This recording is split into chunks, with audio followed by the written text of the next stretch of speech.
पिछले दिनों जो मेरे साथ हुआ उससे मैं काफ़ी परेशान हुई थी। ऐसे ही स्क्रॉल करते हुए बुद्ध की एक स्टोरी आई सामने, गूगल पे जाके पढ़ी। मन है कि आपके साथ शेयर करूं। हाँ, मेरी आवाज़ फटी हुई है तो मैंने AI की हेल्प ली, बट इस स्टोरी ने मुझे बहुत अच्छा फील कराया।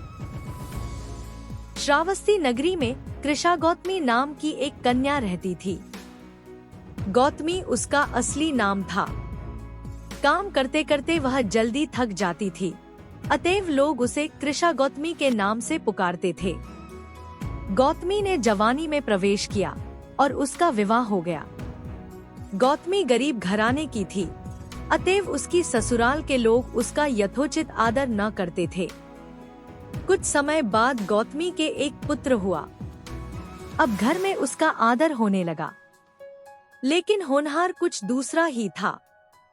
गौतमी का शिशु जब कुछ बड़ा हुआ और इधर उधर खेलने लायक हुआ तो विधाता ने उसे उठा लिया।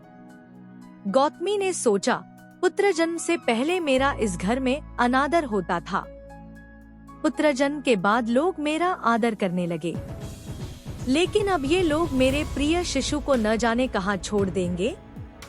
गौतमी अपने मृत पुत्र को गोद में ले उसके लिए घर घर दवा मांगती फिरने लगी।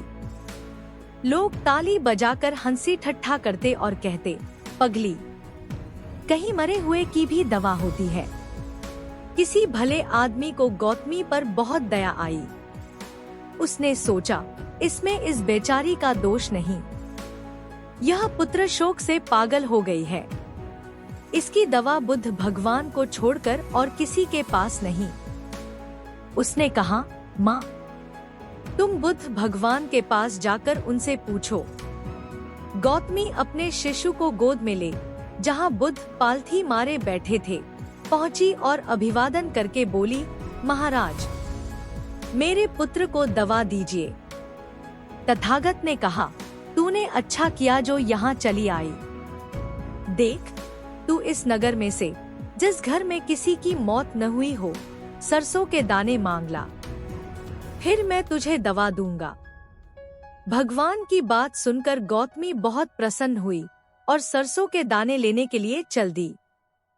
पहले घर में जाकर उसने निवेदन किया, देखिए, बुद्ध भगवान ने मुझे आप लोगों के घर से सरसों मांग कर लाने को कहा है।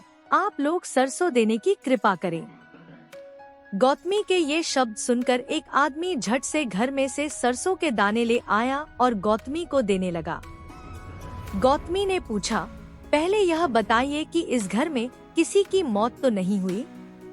यह सुनकर घर के लोग आश्चर्य से कहने लगे, गौतमी, यह तू क्या कह रही है? यहाँ कितने आदमी मर चुके हैं, इसका कोई हिसाब है। गौतमी, तो मैं आपके घर से सरसों न लूंगी। गौतमी दूसरे घर गई। सब जगह उसे वही जवाब मिला। उसने समझा, शायद सारे नगर में यही बात हो। उसे एकदम ध्यान आया कि बुद्ध भगवान ने शायद जानबूझकर ही मुझे सरसों मांगने के लिए भेजा है। वह शीघ्र ही अपने मृत पुत्र को नगर के बाहर श्मशान में ले गई। उसे अपने हाथ में लेकर बोली, प्रिय पुत्र, मैंने समझा था शायद तुम ही अकेले मरने के लिए पैदा हुए हो, लेकिन अब मुझे मालूम हुआ कि मौत सबके लिए है। जो पैदा हुआ है उसे एक न एक दिन अवश्य मरना है। इतना कहकर अपने पुत्र को श्मशान में रख वहाँ से लौट आई। लौटकर गौतमी बुद्ध के पास गई। बुद्ध ने पूछा, गौतमी, सरसों के दाने मिल गए?